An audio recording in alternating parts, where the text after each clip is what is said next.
Eggs. I want y'all to see how many eggs we got today.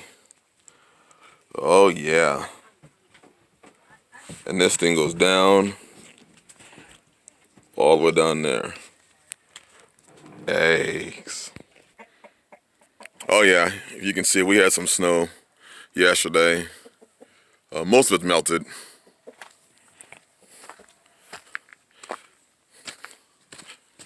It's on top of our Florida broadleaf mustards, which is unusual because I would have thought that with the snow and the temperature we had yesterday, which was in the low 20s, that my Florida broadleaves would have died off or, freeze damage. They didn't, which is surprising. So, hallelujah. We can still eat on those. But shalom, shalom. Following Yahshua, welcome again to the rock. A question.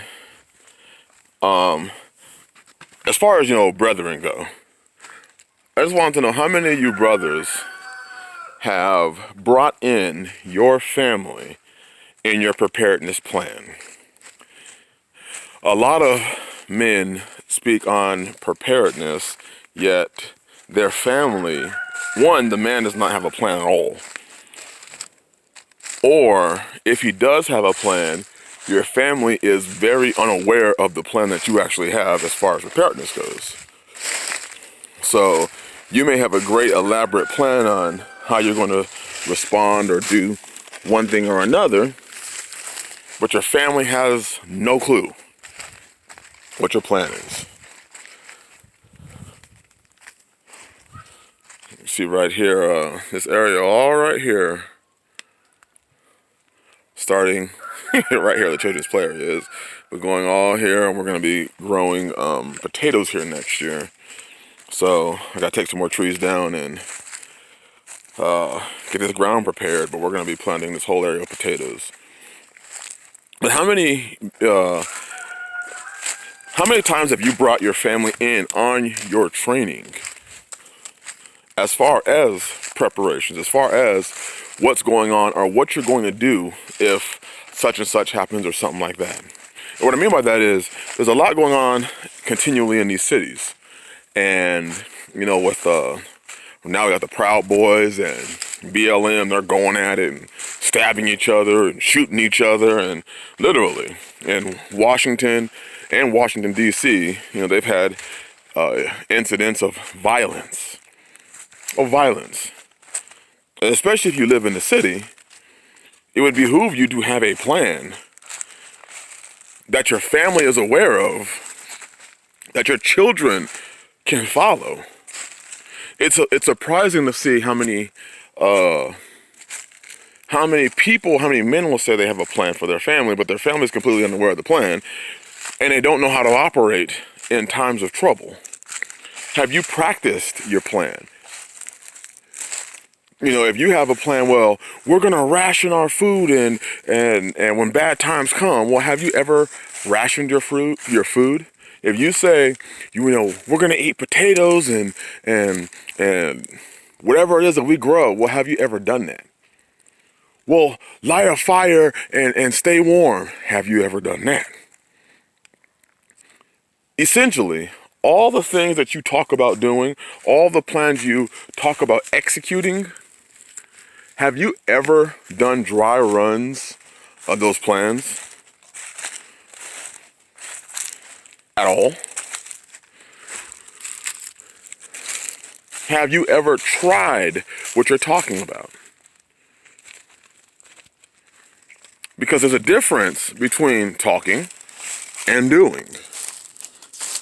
There's a difference between pontificating and getting it done. And I'm just posing this question because nothing is worse than a plan that has not been tried or tested. Many people could suffer.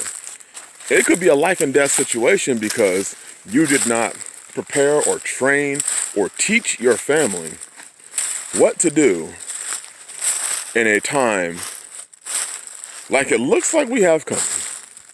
especially if you're in these major metropolitan areas. What if you get cut off? What if there's some sort of riot or trouble in the city and you can't get back home?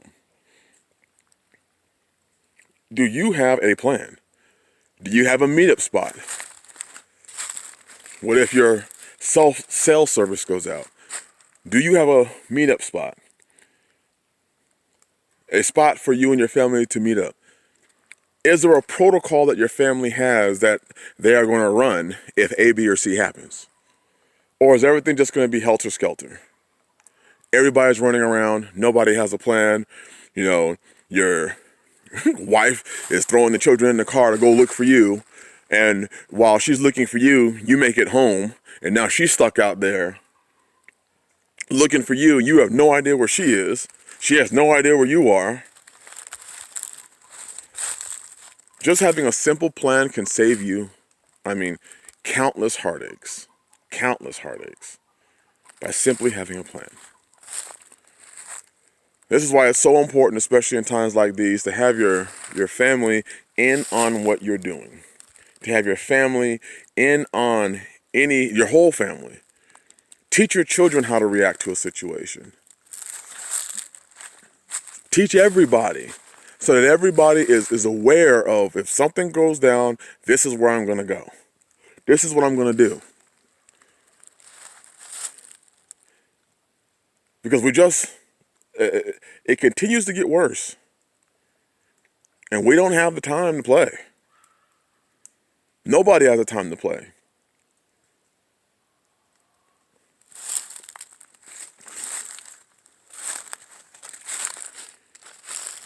Family is that important, or should be. And you should have order in your family in such a way. Because you see those stories where the man's prepping and the woman wants nothing to do with it. Or the woman's prepping and the man wants nothing to do with it.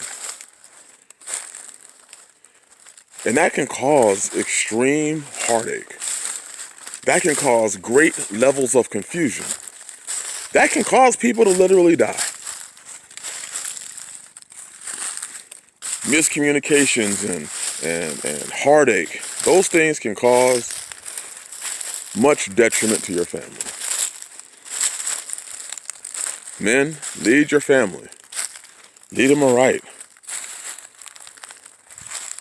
Take that time, that responsibility that has been given to you to care, cover, love, and protect them. Time is running out. The sand's running out of the hourglass. 2021, 2022, and the next upcoming years is going to be very, very interesting. If you haven't had these conversations, start having them now. Start planning these things now. Get your house in order. It should have already been in order, but if there's no time like now to really buckle down and get it in order. Bless y'all. Shalom.